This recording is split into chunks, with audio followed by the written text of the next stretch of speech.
سورۃ الفاتحہ پڑھتا ہے اور سورۃ الفاتحہ میں بندہ اللہ کریم کی بارگاہ میں عرض کرتا ہے کہ صراط الذین انعمت علیہم، کہ اے میرے مولا مجھے ان لوگوں کے راہ پر چلا، ایسے لوگوں کی راہ پر چلا کہ جو تیرے انعام یافتہ ہوں۔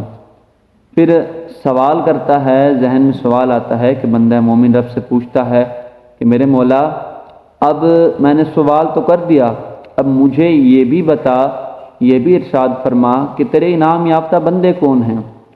تو فرمایا اولئک الذین انعم اللہ علیہم من النبیین والصدیقین والشہداء والصالحین، فرمایا میرے انعام یافتہ بندوں کو اگر تم نے ملنا ہو تو وہ انبیاء کرام ہیں، وہ شہداء کرام ہیں، وہ صالحین کرام ہیں۔ اور ایک اور جگہ پر فرمایا یا ایھا الذین آمنوا اتقوا اللہ کونوا مع الصادقین، ایمان والو اللہ سے ڈرو اور سچوں کے ساتھ ہو جاؤ۔ تو ان سچوں کی نسبت، ان سچوں کی صحبت، ان سے وابستگی بندے کو رب سے ملا دیتی ہے۔ اور کسی نے کیا خوب کہا کہ اللہ اللہ کیے جانے سے اللہ نہ ملے گا، اللہ والے ہیں جو اللہ سے ملا دیتے ہیں۔ ہمیشہ سے بزرگان دین کا یہ طریقہ رہا ہے کہ وہ کسی نہ کسی کے مرید ہوتے ہیں، کسی نہ کسی شیخ کامل سے دست بیعت کرتے ہیں اور ان کی تعلیمات پر عمل کرتے ہیں، اور وہ پھر ان کو مجاہدات کرواتے ہیں اور اپنے رب تعالی سے قریب کر دیتے ہیں۔ اسی کی مناسبت سے ایک حکایت ہے کہ ایک بڑا ہی غریب شخص تھا، حالات نے بڑا تنگ کیا ہوا تھا، زمانے کے حوادث سے بڑے اس نے دھکے کھائے تھے، در بدر کی ٹھوکریں کھا کے بڑا تنگ ہو کر اپنے مرشد کریم کی بارگاہ میں گیا، عرض گزار ہوا کہ حضور بڑا تنگ دست ہوں، زمانے نے بڑی ٹھوکریں دی ہیں، دل ٹوٹ چکا ہے، برائے کرم آپ اللہ کے نیک بندے ہیں، آپ اللہ رب العزت کی بارگاہ میں دعا کریں یا مجھے کوئی تعویذ لکھ دیں کہ میرے حالات درست ہو جائیں، مجھے رزق حلال کا کوئی ذریعہ مل جائے۔ تو مرشد تھے، اللہ کے ولی ویسے ہی بڑے نرم دل ہوتے ہیں، کرم نوازی کرنے والے ہوتے ہیں۔ تو ان بزرگوں نے نا ایک کاغذ لیا، قلم کے ساتھ اس کے اوپر ایک لکھ دیا اور اپنے مرید سے فرمایا جاؤ اور اس ایک لکھے اس صفحے پر جس کے اوپر ایک لکھا ہوا ہے، اس پرچی کو روزانہ اپنے تکیے کے نیچے رکھ کر سو جایا کرو، تمہیں روزانہ اٹھنے کے بعد ایک درہم مل جائے گا صبح کو، اور اس درہم سے تم اپنا گزر بسر کر لینا۔ تو وہ شخص ایسے ہی کرنے لگا۔ چند ایک دن گزرے، وہ ایک راستے سے گزر رہا تھا، کسی اللہ کے ولی کی زیارت ہوئی، ملاقات کی، دست بوسی کی۔ انہوں نے کہا کہ بھائی کس سے بیعت ہو، کیا کسی شیخ کامل کے مرید بھی ہو؟ اس نے کہا کہ ہاں حضرت میرے فلاں پیر صاحب ہیں، میں فلاں پیر صاحب کا مرید ہوں۔ اور اس شخص کے پیر صاحب بڑے ہی کامل تھے اور بڑے ہی مشہور شخصیت تھے۔ انہوں نے کہا کہ اچھا تمہارے پیر کامل تو بہت اللہ کے مقرب بندے ہیں، بڑے ہی نیک بندے ہیں، کیا تمہیں ان کی طرف سے کوئی تحفہ ملا ہے، کوئی انعام جس پر تمہیں فخر ہو کہ میرے مرشد نے مجھے یہ دیا ہے؟ اس بندے نے وہ پرچی دکھا دی۔ اب اللہ کے اس ولی نے جب وہ پرچی دیکھی تو انہوں نے نا خوشی کے لیے اپنی مرضی سے آگے ایک اور صفر بڑھا دیا کہ جاؤ پہلے تمہیں 1 درہم ملا کرتا تھا، اب تمہیں 10 درہم ملیں گے۔ اب وہ شخص خوش ہوا، بڑا ہی خوش ہوتا ہوا گھر گیا، اب روزانہ اس کو 10 درہم ملنے لگے۔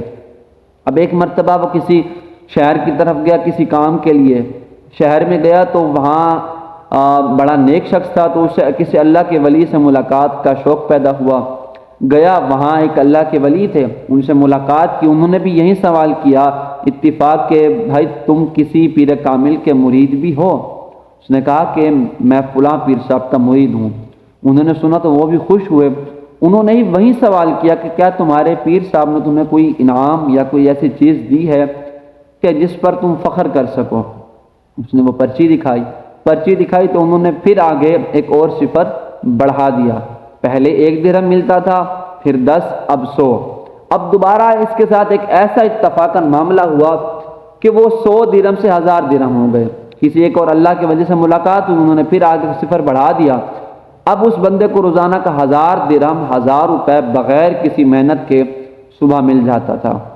ایک وقت تھا کہ اس کو کھانے کے لیے روٹی نہیں ملتی تھی، پہننے کے لیے کپڑا بڑی مشکل سے ملتا تھا، در بدر کی ٹھوکریں کھاتا تھا، اب اللہ کے ولی کی نسبت سے اس کو بڑا عروج حاصل ہوا اور اپنے شہر کے امراء میں اس کا شمار ہونے لگا، امیر ہو گیا، اس نے کاروبار کیا، بڑی مصروف شخصیت بن گیا، بڑی ہی مصروفیات بڑھ گئیں۔ ظاہر ہے جہاں پیسہ آتا ہے وہاں دنیا داری بھی آتی ہے۔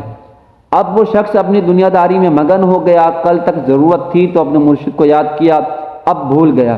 اب ایک عرصے کے بعد اس کے پیر صاحب کا اس کے شہر میں آنا ہوا۔ انہوں نے اپنے معتقدین سے، مریدین سے پوچھا کہ یار وہ فلاں میرا مرید تھا، بڑے دن ہو گیا مجھے ملنے نہیں آیا، حالانکہ میں اس کے شہر میں آیا ہوں، جاؤ اسے پیغام دے کر آؤ کہ تمہارے پیر صاحب تمہیں یاد کر رہے ہیں۔ قاصد گیا اور پہنچا، پیر صاحب کا پیغام دیا کہ تمہیں تمہارے مرشد یاد کر رہے ہیں۔ اس نے کہا کہ پیر صاحب کو کہہ دو کہ میں انشاءاللہ ضرور وقت نکال کر حاضر ہوں گا۔ وہ کہہ کر اب اس نے قاصد کو روانہ کر دیا۔ اب قاصد گیا، دن گزرتے گئے، مصروفیات نے، دنیا نے اس کو اتنا مگن کر دیا کہ وہ بھول گیا کہ میرے مشکل وقت میں میری دستگیری فرمانے والے، میرا ہاتھ تھامنے والے، میرے پیر و مرشد مجھے ملنے کی تمنا رکھتے تھے مگر میں ملنے نہیں گیا، اس کو بھول گیا۔ اب اس کو اچانک یاد آیا کہ ہاں فلاں دن سے پیر صاحب نے مجھے وہ پیغام بھیجا تھا، وہ بھاگتا ہوا گیا پیر صاحب کو ملنے کے لیے۔ اب اس کے پیر صاحب وہاں سے اس کے شہر سے روانہ ہو رہے تھے، وہ سواری پر بیٹھ رہے تھے، ادھر سے یہ آ گیا، یہ آیا اور مرشد کریم کے قدموں میں گر گیا، معذرت کی کہ حضور معذرت، میں بھول گیا کہ آپ سے ملنا تھا۔ آپ نے کہا کہ اچھا ضرورت تھی تو یاد کر لیا، اب جس نے تمہیں اتنی ترقی دی ہے، جس ولی کی نسبت سے تمہیں اتنا کچھ ملا ہے، تم اتنے مطلب پرست بن گئے کہ اس کو بھول گئے اور احسان فراموش بن گئے کہ مجھے یاد تک نہ کیا، حالانکہ میں تمہیں یاد کرتا رہا۔ انہوں نے بڑے جلال سے فرمایا دو میری پرچی مجھے دو، جو میں نے تمہیں پرچی دی تھی۔ پرچی دکھائی تو انہوں نے اپنا ایک مٹا دیا، کہا کہ اب جو بات کہی وہ بڑی پتے کی بات تھی، کہا کہ جاؤ ان صفروں کا جو کرنا ہے سو کرو، مجھے میرا ایک واپس دے دو۔ انہوں نے ایک مٹا دیا۔ اب جب ان صفروں سے پہلے وہ ایک ہٹ گیا تو ان صفروں کی کوئی اوقات نہیں رہی۔ اب اس حکایت سے ہمیں کیا سیکھنے کو ملا؟ ہمیں یہ سیکھنے کو ملا کہ ہمیں جہاں سے دنیا کے جس کونے سے جو بھی فیض ملتا ہے، جو بھی ہمیں نورانیت، روحانیت ملتی ہے، کسی بھی آستانے سے ہو، کسی بھی اللہ کے ولی سے ہو، وہ اس کی بنیاد اپنے مرشد کریم ہی ہوتے ہیں کہ وہ مرشد کریم ہی کی توسل سے، انہی کے وسیلہ سے ہمیں اور اولیاء کرام کا فیضان بھی ملتا ہے۔ تو کبھی بھی اپنے مرشد کریم سے دور نہ ہوں، اپنے مرشد کریم کے ساتھ تعلق، وابستگی ہمیشہ قائم رکھیں، اور انہی اولیاء کرام کی نسبت سے انشاءاللہ ہمارا بیڑا پار بھی ہوگا۔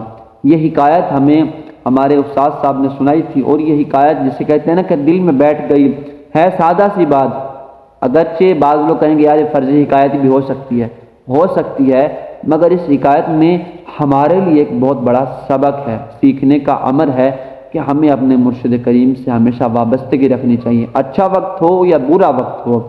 اچھے وقت میں بھی مرشد کریم کو یاد رکھنا چاہیے، برے وقت میں بھی ہمیشہ اپنے پیر صاحب کو یاد رکھنا چاہیے۔ اللہ ہمیں اپنے مرشد کریم کا ہمیشہ وفادار رکھے اور انہی اولیاء کرام کے ساتھ ہمیشہ وابستہ رکھے۔